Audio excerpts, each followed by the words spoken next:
Hi Akshay, I'm Akash Gupta. I'm the co-founder and CEO of Zypp Electric. एक minute रुक जाओ, ready होने दो।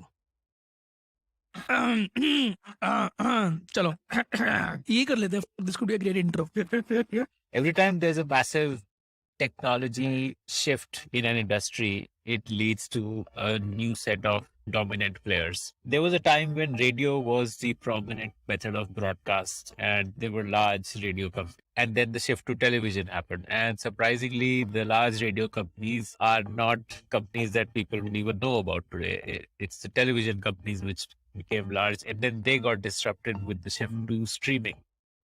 A similar shift is currently happening in the automotive sector where electric vehicles are coming in and replacing traditional gas burning vehicles. And this is leading to the next generation of large companies getting formed. And one of those large companies is going to be Zypp Electric.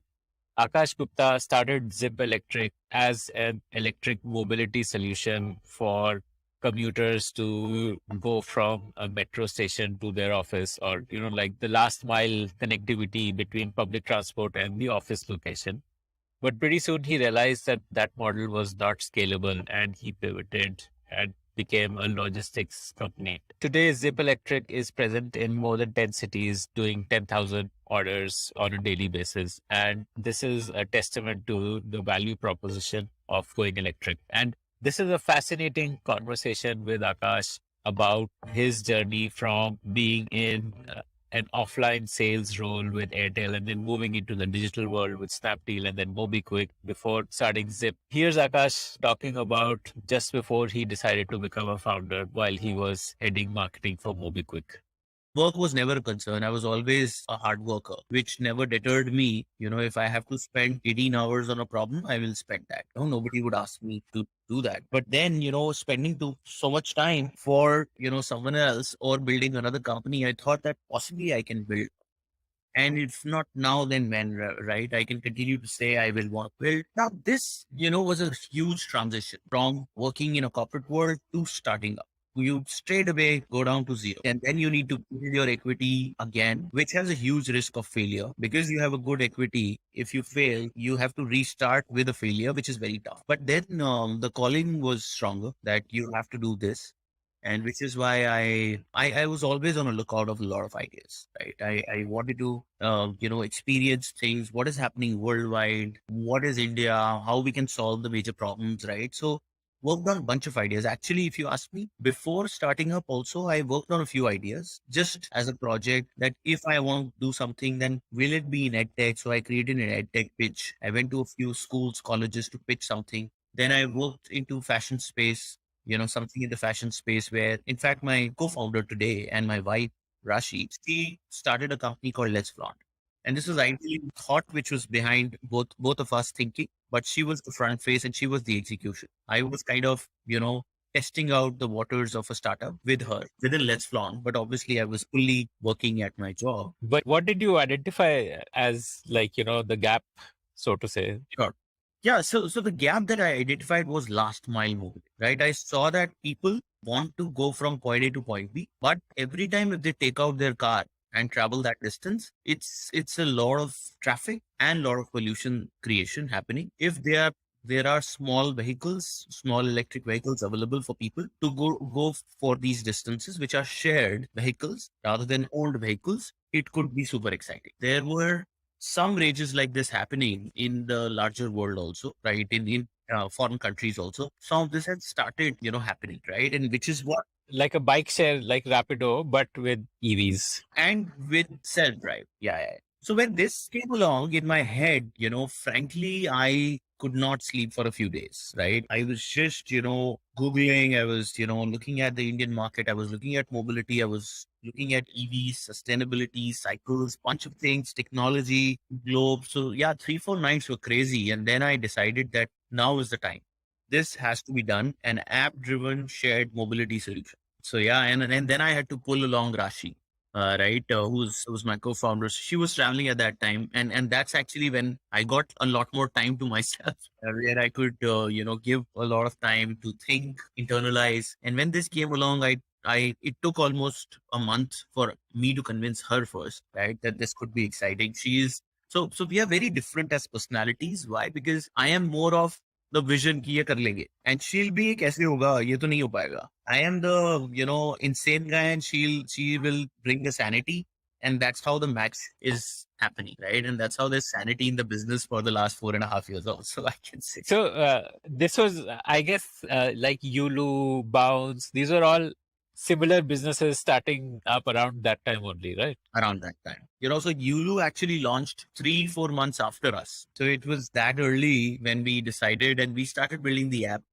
As soon as this thought came in, I hired a few engineers and then we started building. But this was such a upfront investment idea. Like this would mean a lot of upfront investment. So like you were ready for like going out raising funds first, or like how did you think you would build it? Also, I mean, I had invested my initial capital. I was ready to invest some of my initial capital, about 20-25 lakhs, right? Which to get the prototype out, to get the technology out, to get the few market testing products out. And we did a lot of intensive customer research. We talked to a lot of users. We went to metro stations. We went to colleges. We asked people around that, would you want something like this? It was a coherent yes, right? Because while you pay for a cab for $100, if you get a bike to travel from point A to point B for $20, it's a game changer, right? And without any wait, without any traffic. So that was super exciting as an opportunity, what I feel. And how would you get the inventory of bikes? Like, what was your plan? A cycle and a smart lock and the technology, 100 bikes plus the tech, plus the app, plus the initial team was, okay to run the business for 6 months, 6 to 12 months with the 5 lakhs initially, which is what we invested. The 100 bikes, what kind? So you're talking of e-bikes or like the regular bikes? Normal cycles. Achha, So we started with normal cycles. Okay. Very normal cycles is what we started with. And we got smart locks placed on them. We created an app which could unlock those smart locks, right? And then I went to the government, I spoke to them, they tied up that yes, we will give you the metro stations, we'll give you the bus stands, right? We got that contract in Gurgaon. So, and then we got a super media mileage when we launched, it came in the Times of India and bunch of other dailies, right? Coming from marketing. So I could do that, right? And yeah, it picked up really well. People got a great acceptance because we launched sometime in November. While the thought came in May, we launched it in November. And this was a good winter time when people like to cycle also. People did something new, and exciting and app driven. And good for health also, like you're getting a workout. Correct. So it picked up very well. I want to know a little bit more. What was the model like? Fixed pickup, fixed drop points, or like pick up from fixed points and drop anywhere? No, pickup and drop points were initially not fixed, but then within a month or so, we realized that we need to fix them. We created geofences where people could pick up from and drop off to, right?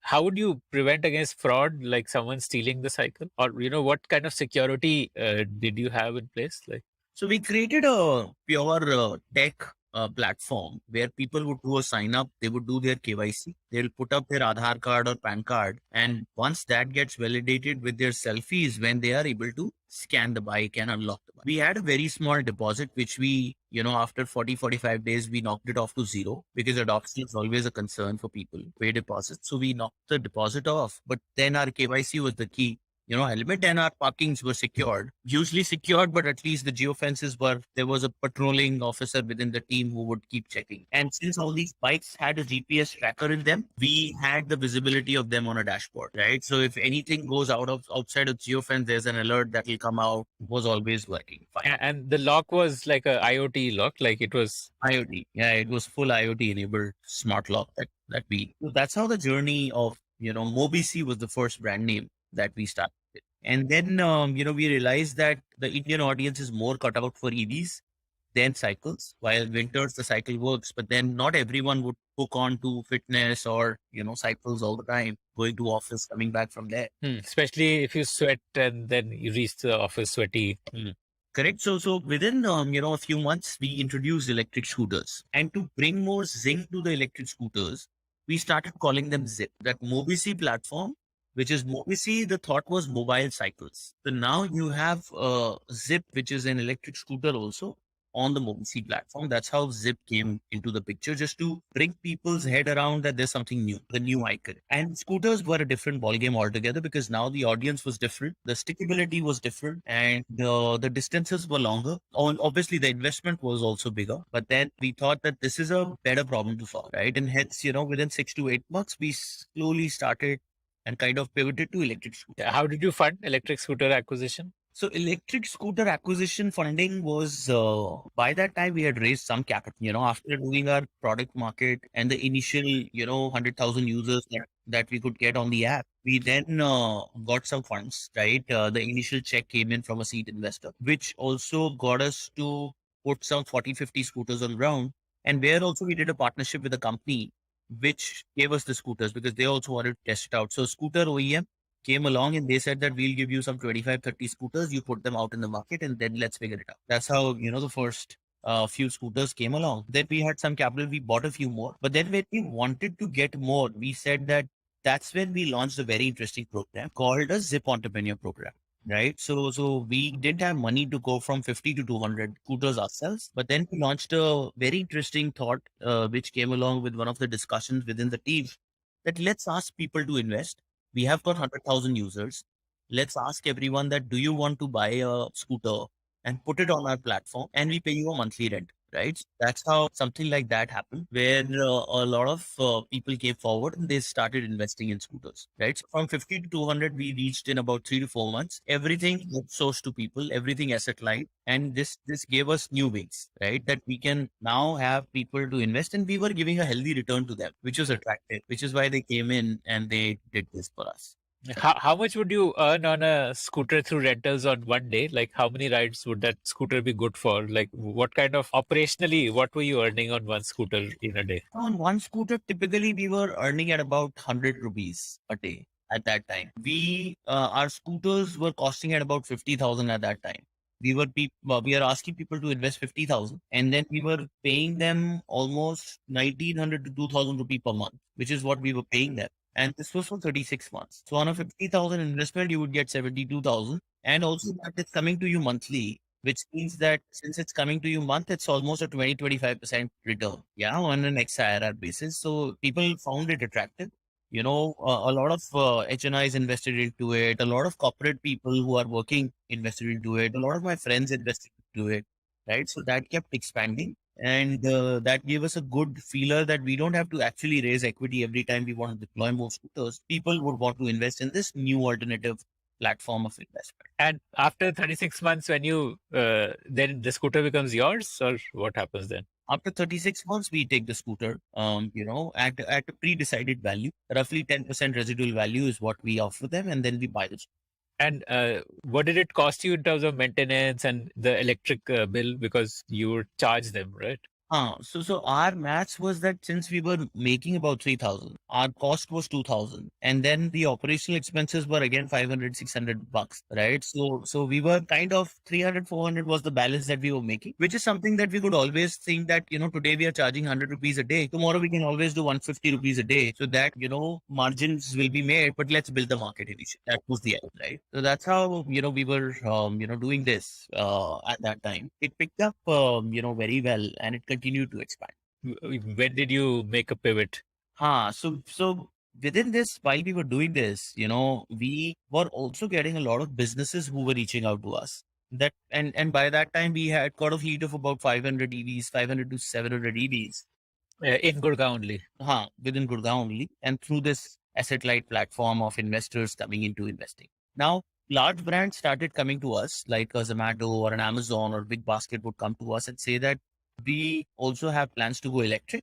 Can you, deploy EVs for us? Right now, there were two kinds of, customers. One was that they said that we don't want the vehicles. We want you to get the vehicles and the drivers so that you can deliver using them, right? So which was a slightly different model than what we were doing, where we were just pure play rental. Here, it was a pure play logistics play, right? So Zomato and people like Zomatos were saying that, can you give us only bikes, right? So two customers were coming. One wanted only the bikes. The second one wanted the full throttle logistics services. Now, while we were doing both of those things at that time, right, we started doing the logistics also because Amazon and Big Basket were great brands to work with. We could not say no. We at least said that, and it was a big debate within us, right, as a management team and the core team. We said that should we ever think of managing drivers also, because that's a very different. We spoke to our investors also at that time, and they were also not confident that why we should do this. So at that time, but then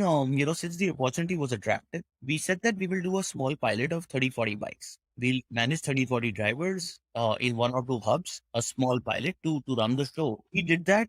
This was November, December of 19 when we were doing this, right? When we started this, How did you onboard the drivers, and was it on payroll or was it like gig workers, paper delivery?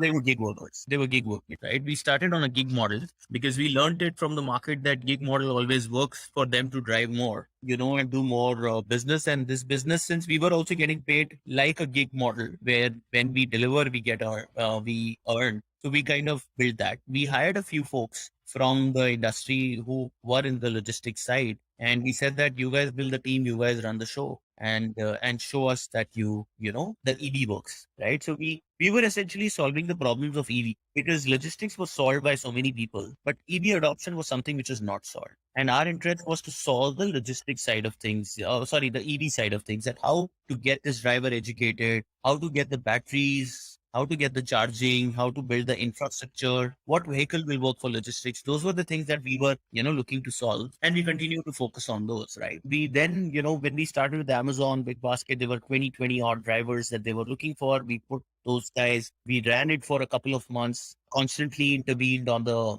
infra side of things to improve that. And yes, they also started liking what we were doing, right? And they were now getting confidence that yes, EV works. And there's a player who came forward and who's kind of giving us a path to EV adoption, which is something which was on the radar for us, right? Now, when this started happening, then there was no looking. So then, every month they were saying that, can you double?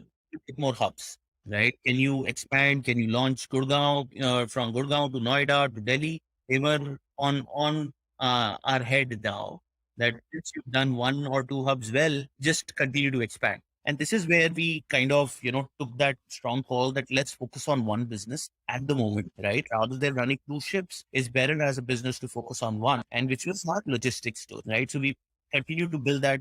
Suddenly March, April came in and COVID came forward, right? So it was a big, I think a dampener which suddenly came in that the business will come to a standstill. But then we quickly realized that essentials is a big story. That delivery is what we are doing. Government is pro essentials. That's the only way people will survive. So while we were doing Amazon Big Basket, now there were some 20 more customers who came forward and they said that we want your EV led delivery solution. There was Modern Bazaars, Rodi Supermarket, there was Spencer's, Easy Day. Bunch of customers came along and we didn't say no to it. Thanks to my team who stood on ground. They said that come what may, we are here to make this happen. And we stood with them, and then we, built better tech around this, better management of drivers around this, made products which are suited only for small businesses also, which is like pick and drop option, right? So our tech team also came forward during COVID time and they built some interesting products and we launched them, right? So we continue to expand, yeah.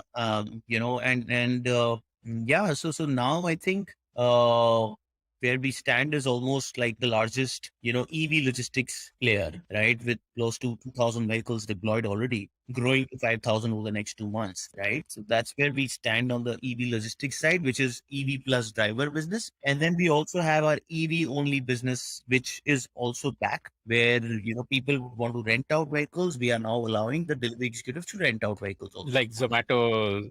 Yeah, the initial avatar, so that we complete the full EV story for anyone to go electric. We are the accelerating path. We are the ones who are enabling them to go electric. We know the tech, we know the batteries, we know the infrastructure, we know the vehicle, we know the management of these fleet better than anyone else. And this is the offering that we have. We will take you to EV. You don't have to build your own fleet, right? Is what we do. And yeah, I mean, recently closed next round also in that lids, for fueling from the 1,500, 2,000 vehicles to possibly 15,000 vehicles now over the next 12 months. That's the roadmap that we are on. How much did you raise recently, the most recent round?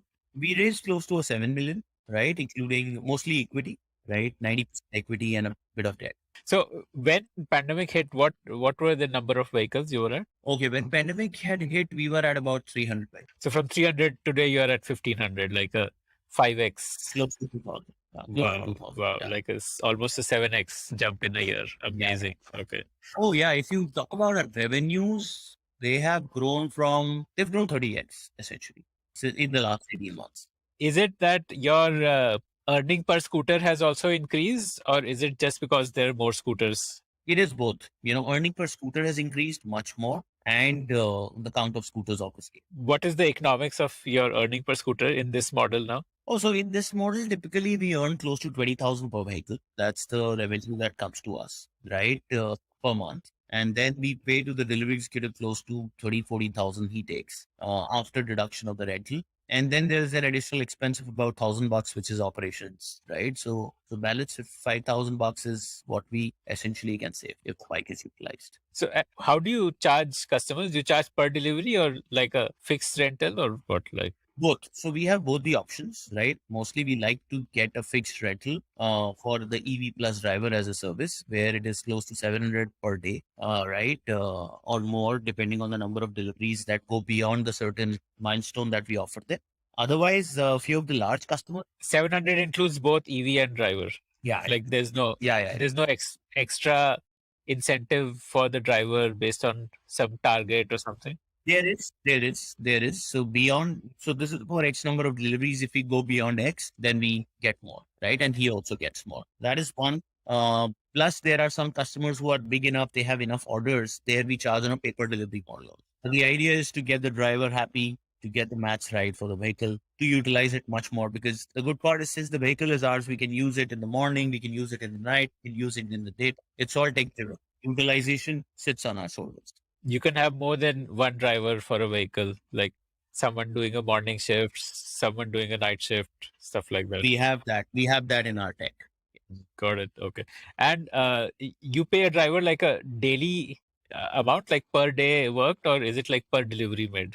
So it is mostly on a paper delivery model, but in certain cases, we give them a fixed minimum guarantee also, so that which motivates them for the number of hours that they log in. So, what is the lifespan of an EV vehicle? Okay.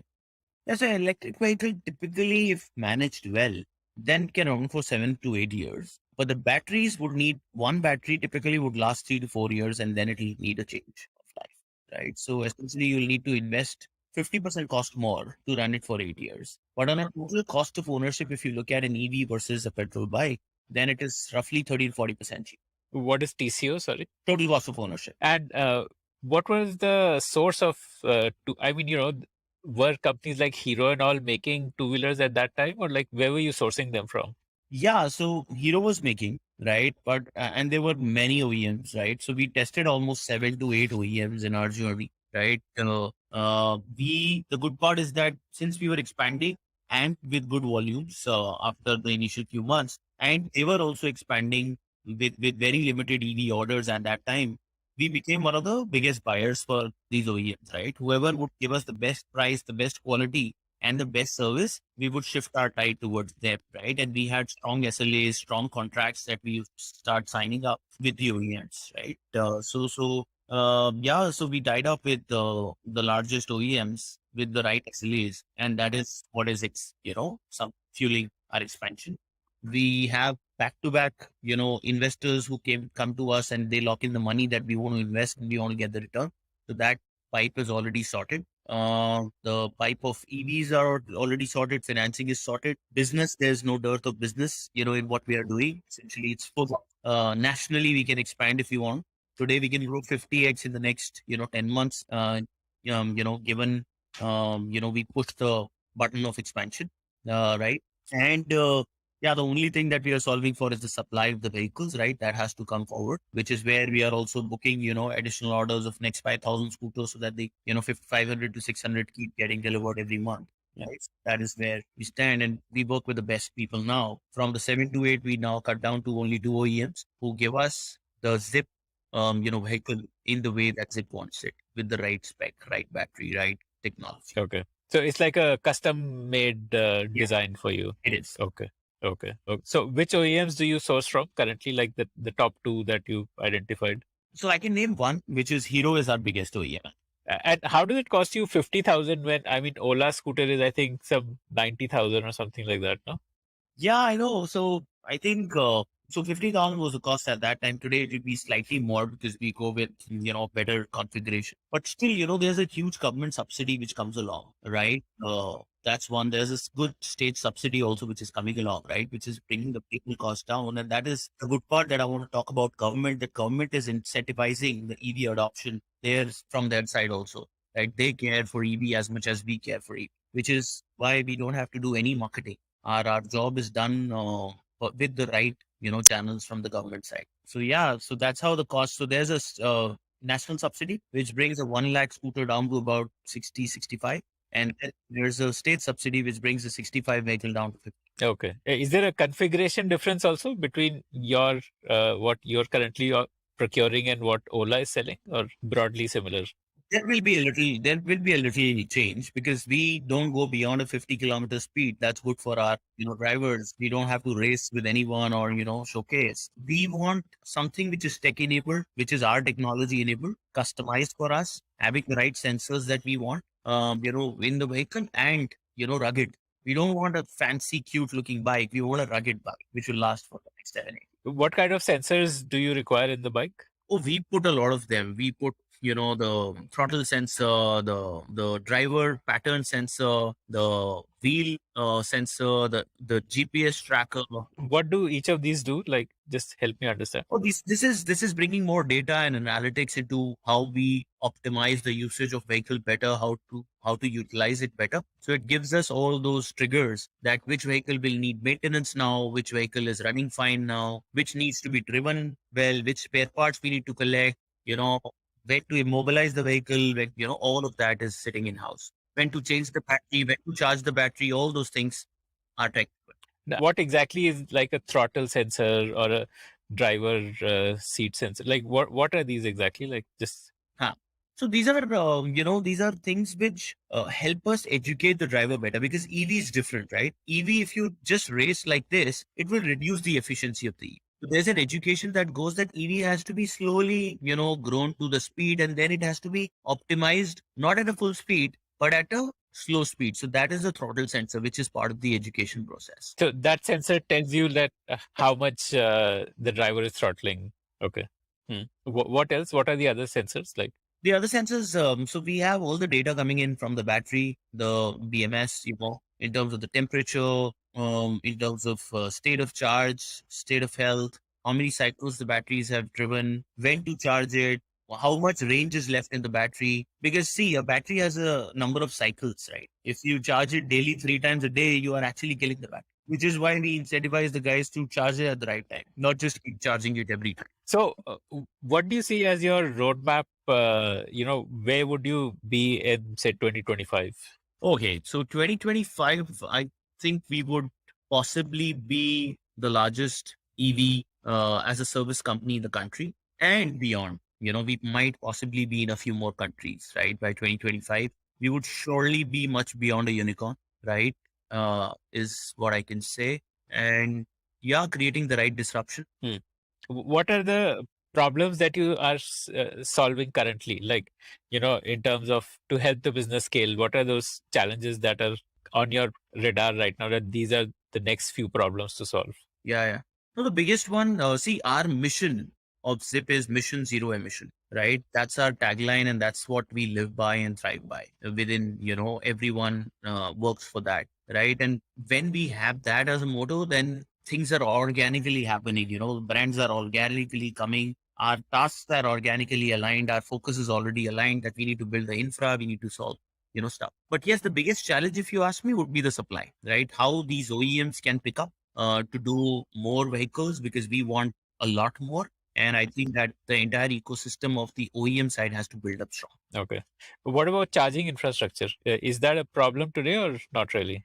We are solving it at the moment ourselves, right? We have created our own charging swapping systems and we are, putting them on ground. ourselves because there are no large charging companies at the moment, and it is we have a creative way in which we've solved it actually, right? And it is working very well. And so a new city launch would essentially mean that you would first build a charging infrastructure in that city and then launch. Like that would be how you would expand. Yeah. But frankly, it's yeah, that is the right way to expand, and that is how we essentially do, right? But since ours is a hub and spoke model usually, right? So hubs become the partner hubs of our customers, which is a grocers or a big basket, which is usually, where at one hub 40, 50 drivers can work. So I don't have to paint the city clean, right? I can start from one portion of the city and then grow from there. Hmm. Okay. And how many cities are you in today? We're in 9 cities. Which all? Okay, so we are in Bangalore, Hyderabad, Mumbai, Pune. These are our new cities rather. And Delhi, Gurgaon, Noida, Ghaziabad, Faridabad have been our old cities. Okay. Okay. Got it. Okay. Cool. Amazing. Okay. So one last question. So your, how is it different having a co-founder who's also your wife as opposed to most other startups where, co-founders are like two guys who were together in college or something like that?